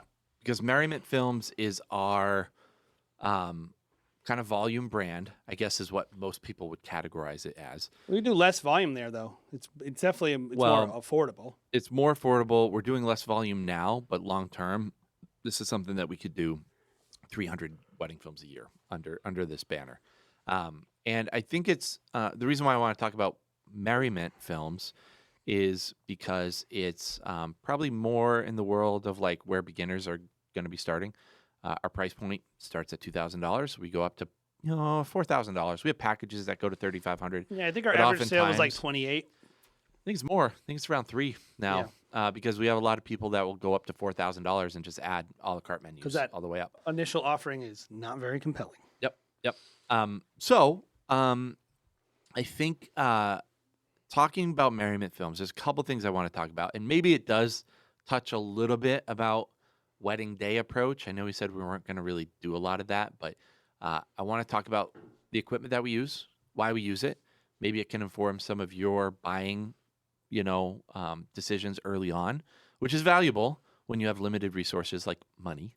And then also what our deliverables are. So, maybe create like a good model for, someone who's first starting out, which we talked about a little bit, but maybe just bringing it into a real world scenario would be good. So real world, like you're putting your packages together, our Merriment packages. What do we start with? So packages, our $2,000 package is one videographer, no assistant, 6 to 8 hours of coverage. And then our deliverable is a 45 to 60 second teaser film. It's kind of like a starter package. A lot of people out there are going to say, ugh. And to that, I would say, I agree. And there's a reason why. It gets people in the door. $2,000 is very compelling for a lot of people out there that are, looking to spend $1,000. They see a $2,000. They then educate themselves. They go, oh, wow. If I have $1,000 wedding videographer, I have to hire someone off of Craigslist.com who has an old guy with a tubby belly and, is going to show up with a bunch of DV cams and is not what I want. And then they see our work and they're like, okay, $2,000, we can afford that. Then they might see the deliverable and say, man, we really want more. The good news is they can always order more. Yes. Hey, after the wedding, you get a bunch of fat checks, spend more, bump up, spend a little bit more on what you actually want to get. That's great. But it also gives them a little bit of a taste of something, tangible. When you're kind of setting up your packages, like I think it's really important why we do what we do, but also why you should do what you should do is you're going to get like you're trying to reduce like even with the branding thing we talked about packages, everything is about reducing people's objections. Yep. And one of the things we're very good at is wiping out people's objections. And one of the objections they might have to booking a package is, well, I want to work with this guy because I know it's worse, but it's only $500 more, but I get everything I get on your $4,000 package. So I'm going to go with him in case I want it. And what we do pretty well and what anyone could do is like, you could buy it because it's not about the money exactly for that person. It's just like they don't know what they're going to want and how their day is going to go. So we tell them early on, like everything you're trying to do in that initial package and sales and everything with those clients is reducing objections, whether it be my logo isn't causing an objection, dealing with my site isn't causing an objection. And of course, putting your packages together. Like, if a person's like, well, I don't want to get that highlight film only because I want to get my full ceremony. Now, maybe they buy that full ceremony. Maybe you say, okay, well, one thing to reduce your objections is you're going to save a little money if you get this top package. This is how much it costs a la carte, but if you get it right away, you're going to get this. But the other thing is if you can get that opening package and later down the line, if you decide you want it, you can add it. And that person goes, okay, I'm not really giving up much. I'm not even sure I really want that anyway. So your films are better. So I'll go with you. It's like, what are the things that people have objections to when you present your packages? What are the things they have a lot of questions about? How can you streamline that? Yep. I would also just kind of add with that first package and one of the reasons why we do it. And I would say that $2,000 package, our lowest package ends up being probably 10% of the bookings under Merriment is that first package. So clearly it's not very palatable to a lot of people, but that's a good thing in my mind. Like, I don't think there's very many people who look at that and go, they're too expensive for me. They go, I want the $2,000 price, but I want the $2,750 product. And then they decide on the $2,750 But then product. the negotiation they're having is is not with me, it's with No. themselves. Yes. And that is the sales like mecca. That is where like when you can make them sell against themselves and make those decisions for themselves, and they're not negotiating with you. You got them. You pretty much got them. if you're buying anything, the first choice is what do you want to start? Yeah. And then after, almost never do anyone stick to a budget. No. When they start shopping, Yeah. they're just using it as like this is my starting point. And they don't base it on literally anything, any research even. Yeah. And then they go like, it's only $500 more. Yep. I do that all the time. Yep. Like if And by the way, they're already used to it with every other vendor that beats the shit out of them. The venues literally are like, oh, an extra $500 for tablecloths. Bah, bah. They're just beaten. By the time they reach you, broken and crippled, the wedding videographer, and you're like, yeah, you can get this for whatever. But, you know, if you really want it, it's going to be this much. They're like, just whatever you want. You guys are the nicest out of the whole yeah, you got chain, to the like, point. Yeah. Like you got, you know, like. Well, that's another thing too. List your prices. That I will die on that hill for like. I think anybody who's starting out should all list their prices. Always list your prices. You know why? And everyone who's selling education will tell you not to list your prices, and I disagree with them vehemently, because your main competitive advantage against the people that charge more money than you is your price. Yes, You're less expensive than the $2,000, $3,000, $4,000. yeah, if you really are so like, videographer. oh, I'm actually so good and no one knows who I am, right? Right. If that's actually true, then you'll know it's true because every time someone looks at your work and the person you think you're better than, the fact that you will win every bid. If they look at both of your work side by side, and if it's identical, and they go, this guy is $1,000 less than this guy, they're gonna go with the guy who's less money every single time. Or it means your work actually sucks. Yeah. Which are both good data points. Yep, sure. It's like Not either good outcomes, but good data points at least. like Yeah. it's either that you're actually not that good, or that you are very good and your price is too high. And I will say for the people that might disagree a little bit, because there's a certain point where charging a lot of money, like you said, you know, it's a good brand. You know, you've kind of established that you are worth that price point. You know, if there are certain people that simply won't hire a videographer who's $5,000, if you're a 10,000 videographer versus a 5,000 videographer, certain people will just hire the $10,000 videographer because they're in that price point. They're like, we budgeted for it. There's something they're doing clearly. Maybe they've been doing it for longer. We don't care. The price doesn't matter to them as much. But, you know, the perception is what matters to them, and they may charge it. If you're doing $1,000 or $2,000, those people aren't that type of clientele. They don't have that kind of money. And keep in mind, we know that these are not the customers you always want. So like, we don't need to like have the conversation about like, oh yeah, you gotta like really say no to people and get the clients you want and get your ideal client. And we're assuming that you just suck at getting any clients. Yes. Like this is the number one thing that pisses me off, Jared, is like when I look at all this stuff and people act like it's so easy to get leads. And so everyone's just got the pick of the litter and they're just like, you're getting 100 leads and you're picking out of 100 people which one you want to work with. Mm-hmm. That is not how it works. No. Like if you're starting out your business, you might get 30 total leads and you're hoping to close 50% of them. You shouldn't be thinking about your ideal client unless you are fully booked, unless you're at max capacity and you have the clout to say, these weddings aren't for me. I know I'm going to get other ones. That is the only way you should be thinking about your ideal client. Like, so if you go to a workshop and they're talking about ideal client and you're not full, if you're doing 2 weddings, don't ever even consider thinking about your ideal client at that point. It's not where you're at in the point of your business. So max out your total output before you can even consider something like that. And even then, you know, really consider if it's something you should be thinking about. But so that's package 1. That's you know, our first kind of entry package. It's like the base package. We call it the base package.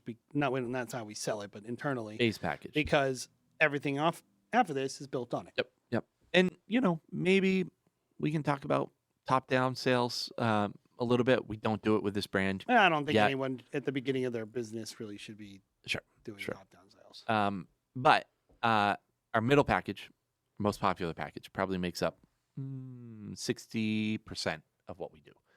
Maybe a little bit more, 65%. Just spitballing. This is going to be giving the people what they want, right? Same amount of coverage, again, 6 to 10 hours of coverage, one videographer. Instead of a 45 to 60-second, film, they're getting a 3 to 4 minute film, single song, and most people are happy with that. I thought going from 2 songs with our other brand, Stop Go Love, down to 1 song would be a point to use against us, and it really hasn't proven to be the case at all. People don't care. No, they just care about how long the film is. Yeah, 3 to 4 minutes, and sometimes I If get you people that cut want it into something like a 1-minute film, they would be bothered. But yeah, like a 3 to 4 minute film to people nowadays in 2025 is what a 5 to 6 minute film was just a couple years ago. Yeah. So And if people are like start to say to us that's too short, then we make pivot. I've had probably 2 people, and guys, I'm talking about like hundreds and hundreds of leads and hundreds of people that I talk to every year. 2 people asked me last year if I could do a longer film for Merriment Films. I said, yeah, sure. Pay me an extra $500. I can do that. Yeah. And I'm happy to do that.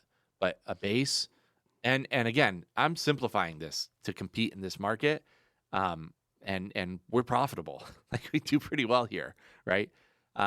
So that is going to be kind of like our main package. And then people add a lot of a la carte items to this package to really customize what they're looking for, which is great.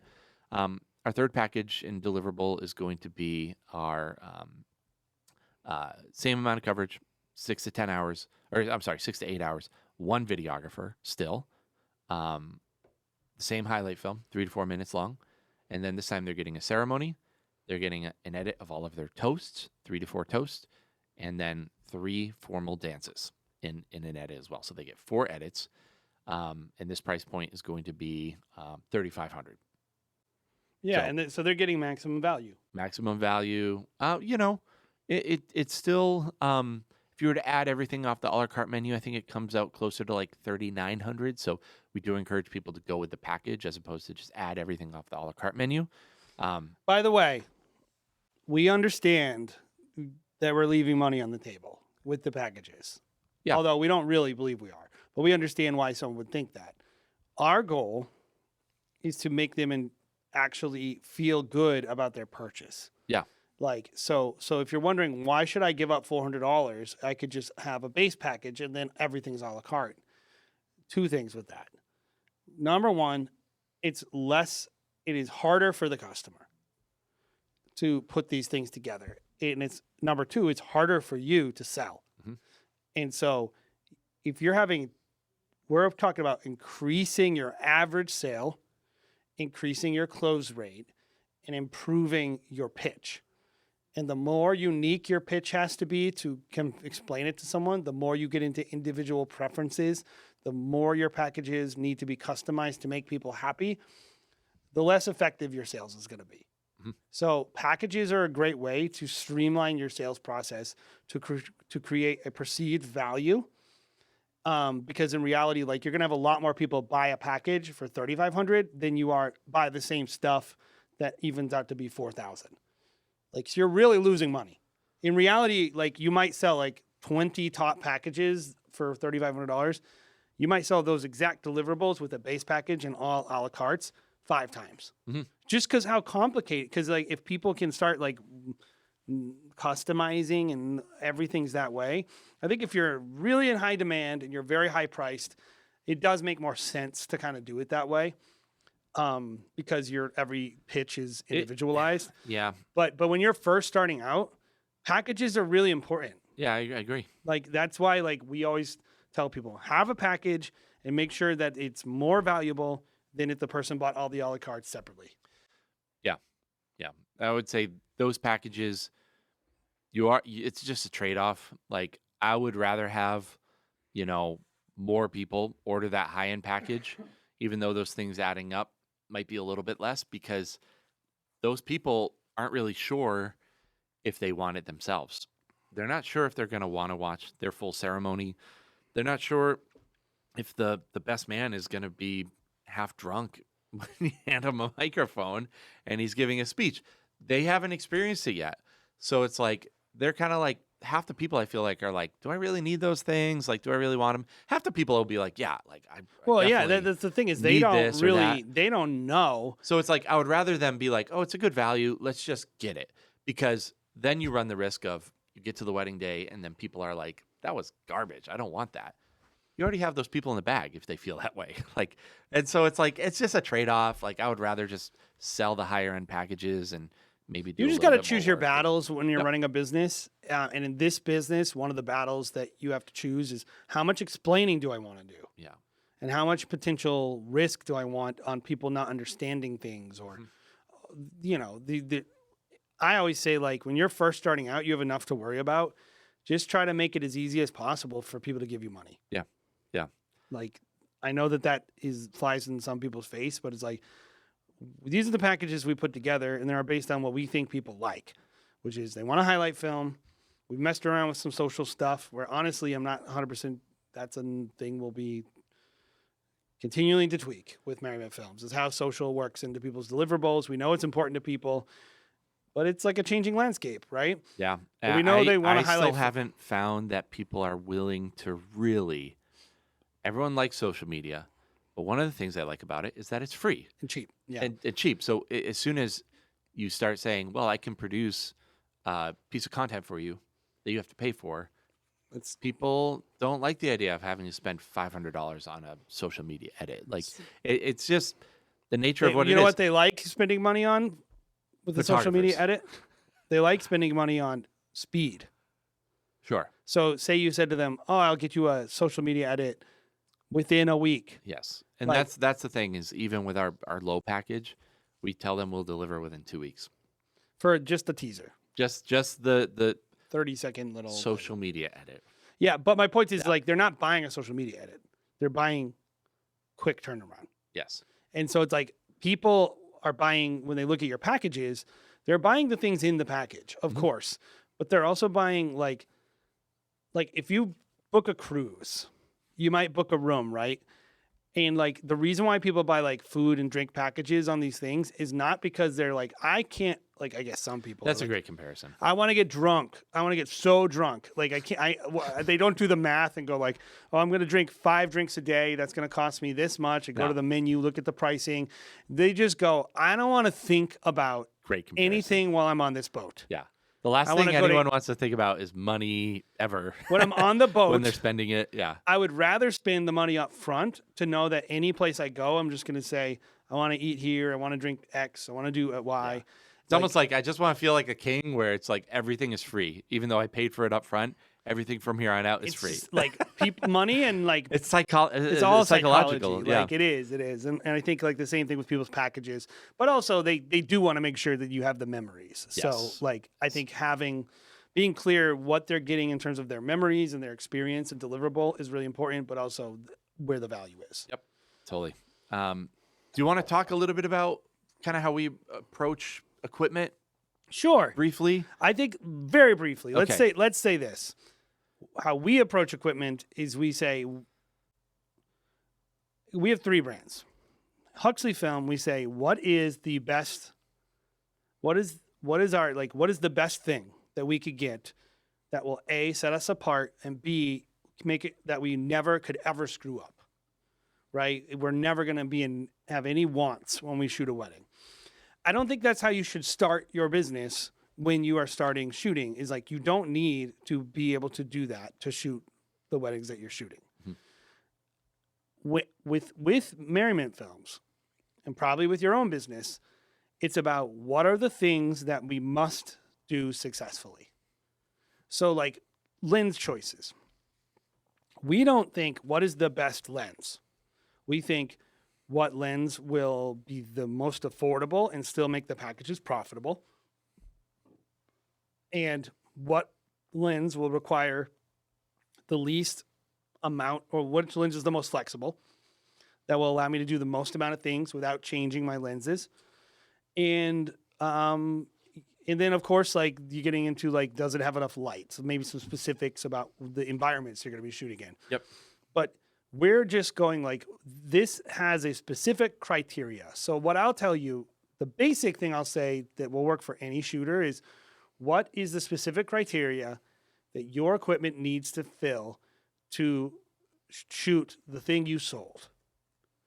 Now, maybe you want to develop your brand, and so you're like, oh, I want to buy this tilt shift because I want to mess around with like a new style. You don't have a brand yet, and like you got to be able to make the thing you sold before you make the thing that will take you to the next level. It's like you're not on the next level. You haven't even finished making the thing that you bought. You haven't even reached the level you sold. Yep. You should hit the level that you sold, which is like this exact film. So what we try to do is, what are the things we need to do? And we're very, very like, I like about Merriment is it's like this like subsistence farmer mentality about shooting weddings. It's like, what is the least amount of equipment I can bring and still make this product? Yes. Yeah. I mean, like most businesses, right? Yes. Except about wedding margins. filmmaking, apparently. Yeah. Like, well, the problem with wedding filmmaking is, a lot of people see it like it's A hobby. it's a hobby, right? They do it so that they can have a cool camera and look cool in front of their friend. I say that, I make fun of you people out there that do that, but I mean, it's- cameras are awesome. cameras we are love cameras. awesome. We love cameras, but like it's a hobbyist mentality. Like we're a business, so it's literally how can we make profit here? How can I make it so I can take money home and feed my kids and maybe send them to a school that isn't the worst school in Rhode Island? That's a good plan. Yeah, I think so. Yeah. But so talk about the specifics, because I think if people just copy and pasted what we do with Merriment, they'd probably be pretty well off, and it's a good place to start. And you'd probably save you a lot of money in buying useless gear. So 2 cameras, Yep. only 2 cameras. The cheapest ones we can get away with. Cheapest ones that we can get away with, shoot 4K 60 Yeah. consistently. It's like, Don't overheat. what is the requirement to the camera? Yep. And ours is 4K 60, 10-bit color. Yep. Not horrible. Maybe buy used. Yeah, buy If you're, used. if you're like, starting out, you Yeah. don't have to buy new. I mean, given they're all kind of similar price, so like you're saving maybe you buy an XT4, which is an old camera, and you maybe are saving a little versus like Yep. Anyway, with the cameras that we have, 8 to 10 batteries. Typically, you mentioned lens choice, which I would kind of tweak what we did. In the past, we have had a prime lens as like the handheld lens, and then like 24 to 70 full frame equivalent on our gimbal. By the way, gimbal. But now I would probably do 2 24 to 70 millimeter 2.8 equivalents. yeah, if I was starting out, I would say 2 24 to 70s. Don't do and the I- primes. I Stay would- away from the primes. I to think I start. would, if I had the money, I would buy like a 35 mil, because you can get them cheap, like a 35 mil super fast prime lens. Mhm. But that's only because it's so dark in some places. That being Sure. said, you don't have to do that And you could And use that during the reception during the reception. to But that's capture solving a people specific dancing. problem. It's Sure. not a vibe thing or that it's a cool lens or Right. it looks good. It's like there are situations where I don't have enough light. Right. Right. And so, you Sure. know, like these things come with experience. Like if all your weddings are in the middle of a field in Texas, you don't really care about low light that much. Yeah. And And also, you could buy a light and to also, solve some of your problems, which I would 2.8 recommend. Even if you're starting, I think a light is. I would should be recommend a everyone's light. first kit. get a good light, A good one. whether it's a $400 aperture, 60D or whatever. People always are like trying to save $200 on a light, and I'm like, dude, just spend the extra $200 and get Save you. the correct Yeah. light. Yeah. And get a good stand. Yep. Like getting good batteries. Like we like the Kinotenic Practolights. I think they're the best light out there for wedding filmmakers. yeah, and they're expensive. You can get away. The Aperture 60X is a great light. Yep. Like, but just something that is focusable with barn doors, I think makes a big difference for weddings. For 'cause Merriment, we use the Practolights for It's only Merriment because it's old. because they're old and they're If we were starting user out, friendly. we would probably not. We'd probably try to save the extra $500. You're probably right. Yeah. But regardless, it's like you should have a good light, and it should be focusable. Yep. And it should have barn doors. It shouldn't just be like a flat panel. Yep. Like this is a big mistake people make is they bring lights that guests hate.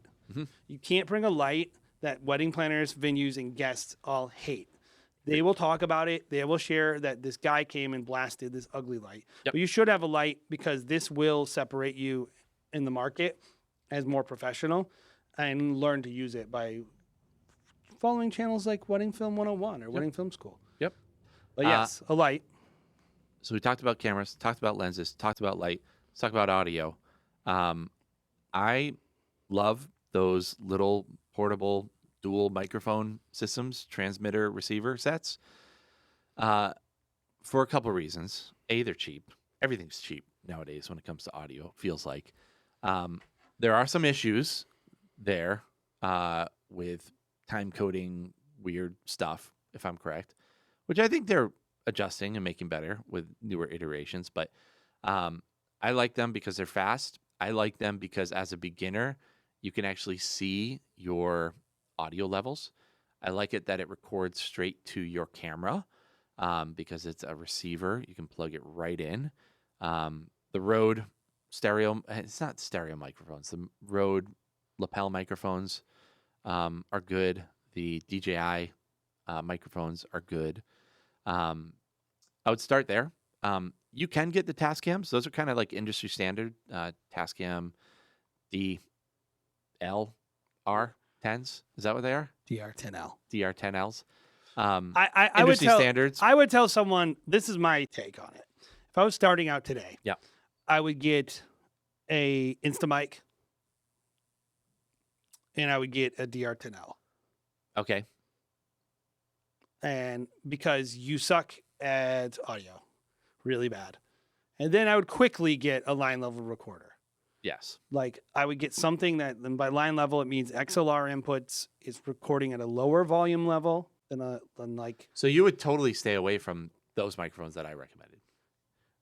No, I'd get a DR10. Oh, I would. This is why I would. No, I did. I said you could get the DR10L. Transmitter receivers. I would because you suck at audio. You don't realize that you will have interference with wireless systems, and you might get in trouble. You might like work with some DJ. You put your stuff on top of it, and it's going popping the whole time. But you can record straight to. Yeah, but it's still going to be transmitting. So it records the interference if it's directly on the or device. it might pop through the speaker and then it records the interference. Like if it's interfering with the microphone they're holding in their hand, then it will. You will record the interference. That's not a common problem. It's very uncommon. But I would say like one of the things when you start out is like having no problems, no issues. And once you introduce transmitting, yeah, you're probably right. Because the Tascams are so consistent. It just works. It works every time. The Instamic is so easy. It's tiny. You can just magnetize it to and anything. Now you would use that as your backup. That maybe my primary in Maybe certain your primary, situations. yeah. But it's like I can. But we like those because it records whatever's coming out of the speaker. 32-bit has flow. A magnet on it. Boop, But then it also captures applause, like natural audio. Oh, it does. Yeah, so you can like record it remotely. You can check your level remotely. Yep. Like it's a good tool. You could get away with you could probably get away with just bringing like some kind of line level recorder and not any. I really do think you should get two small lavalier mini recorders. It's $200 for two, by the way. Yeah, I think you should get two of those, like DR10Ls or F2s, whatever. And then something to record from the system, is what those things are. Like, honestly, it's probably going to be obsolete by the time this podcast comes out because that's product. It's always changing. That equipment changes so much, but you do need to be able to record mics directly on your subjects. And think about the sources. That's what I would tell you. Your sources are people reading their vows, priests who say, no, I'm not using that microphone. Yep. And stuff coming from a PA system. Those are your sources. Yep. It doesn't matter what you use if you record those sources. Yeah. Also, lastly, let's talk about some grip stuff like tripods. Obviously, we talked about bring a gimbal. I think a gimbal is important for beginners. Doesn't have to be the case, but I would recommend it. And they're so cheap now. And they're cheap and easy. Tripods or monopod. Or whatever. What would you recommend for that kind of setup? And what do we I would just say make sure you get a fluid head and buy what's on sale. Yeah. Like Less important than anything. I think this is it has to be decent. yeah. You know, probably you're not gonna get away with anything less than tripod head combos around 350. Yep. Like maybe you save a little money, but like Yep. 299 is probably the lowest I would spend on that. But with this kind of setup, you only need one tripod. Probably So one. it reduces what you're bringing to the wedding in the first place, which also brings up how you're bringing all your equipment there. This is people so underinvest in this. I would recommend a backpack as Yeah. opposed to a rolly tripod for beginners, because if you definitely. can fit everything into a backpack, you can be At fast, least a agile. 35L, like a 35 Yeah. liter bag. Yeah. Like I think like You getting like something. the Peak Design one. I like the Peak Design for certain situations, but if I had to pick, I would definitely get the Peter McKinnon Yeah, or McKenna or the, whatever his the name is, Peter McKinnon, the Uh, nomadic one. the nomadic one, or something along the 35L lines. is a good size. Any You can kind fit of- all of that in there. To be honest, like I like that bag. Probably like any crappy 35L bag that you buy on anything is probably going to be fine, Yep. guys. Like it's just about capacity. You just need to have good capacity, and like if you're gonna save money on something, I think saving money on your storage is actually you should, Mhm. because that stuff breaks anyway. You're just gonna have to replace it anyway. So it's like it's not like a lens. We have some lenses we've been using for 15 years. Every backpack we've ever used that we use for years and years breaks. Yep. So, just make sure it's big enough. Yep. Yeah. So that's kind of like a starter kit. Like I think you can feel confident about bringing that to a wedding day and recording a great wedding, because we do it now. Probably going to do it 75 times this year at that price point. So it's proven, it's tested, and it gives you a base to build off of as you grow as a The company. key though with that You can product, start bringing more cameras and more lenses and more audio, whatever you want to do to make sense. so many but- people, I think, with their gear are not considering what they're actually selling when they think about the gear they want. They're thinking about what they want to be selling. Yep. And that's okay. Like that's going to be an important like next step. If we were doing a podcast about like leveling up, we might talk about buying speculative gear that lets you try things, focal lengths and all kinds of stuff. When you're starting, what matters most is what did I sell? And does the gear I own allow me to make it? Yep. And like you probably don't need that much stuff to get to pass that bar. You should do that until you have figured out how to do that well. And then you should consider maybe leveling up. Yep. But And it goes back to systems like when you're talking to your client, and this honestly, there's no real way to get around it. It's just experience. Like when I'm talking to someone, I can with confidence say, hey, when I film your ceremony, 2 camera angles, wide shot, tripod, tight shot on, more of a gimbal, more of a moving shot, 2 camera angles, because I know that it's possible to do and do a pretty decent job. I also film weddings for our high-end boutique wedding where we just shot 7 or 8 camera angles at that wedding we did in November. I like that more as a videographer because I have a lot more to play with. But we're just talking about setting expectations with the client. I know it's possible. I know I can put together something that's, reasonably, viewable. Not the best quality, but we're not trying to be the best quality here. I know that, so the client knows exactly what they're getting.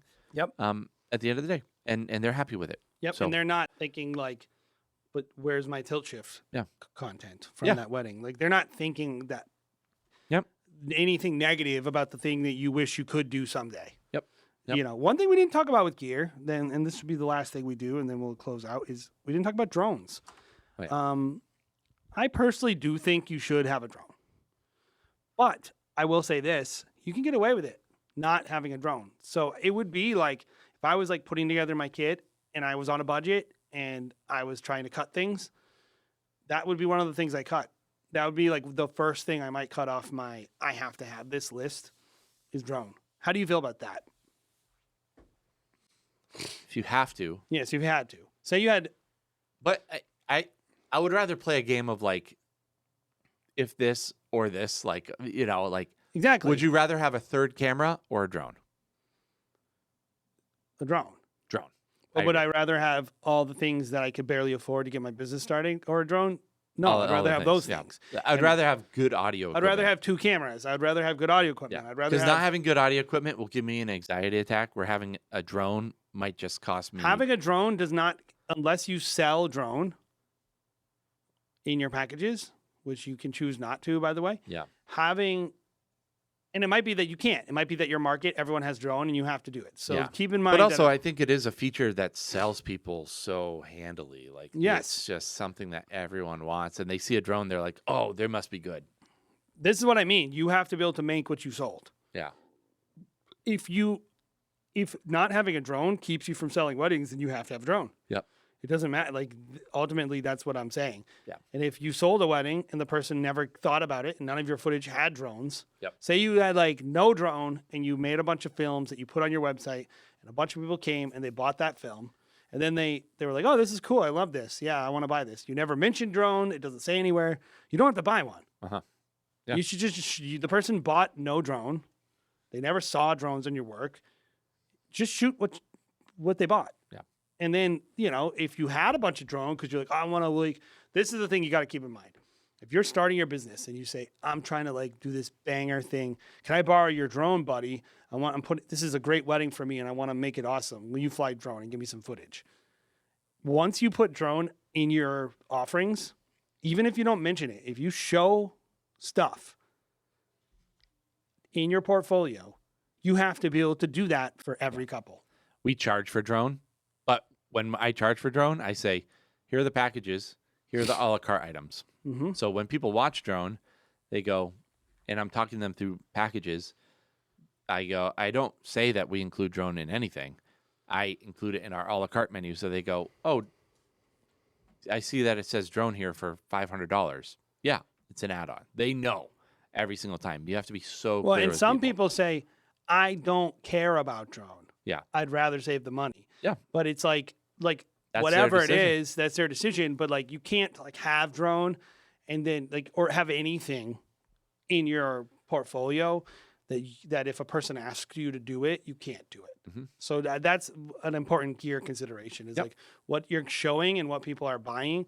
You need to be able to reproduce that, and you need the gear to reproduce that. Yep.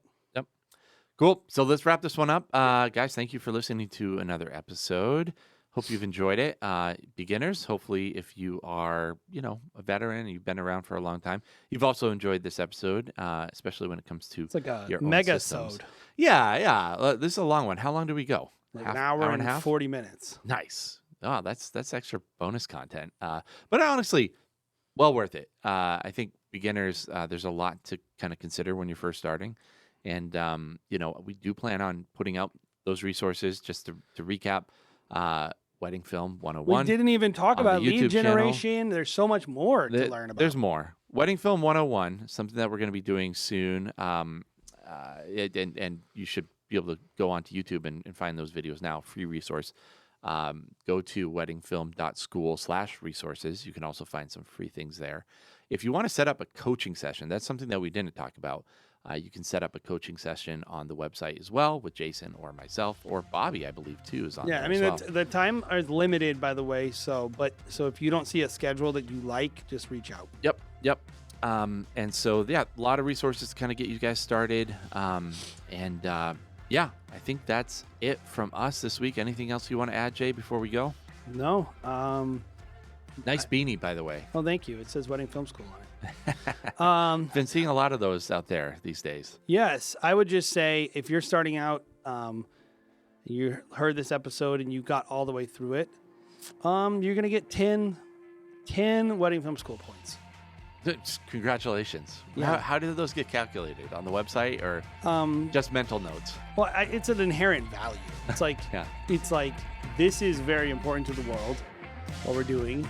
And I don't decide it. We add it to their social credit score. It's where it's added. well, you have to go and invest on the crypto. It's a crypto. Yeah. Don't worry, it's very valuable. If you put more money into it, it'll double. Yes, exactly. So have a great week, guys. Good luck in your businesses, and we'll see you next time on the Wedding Film School Show.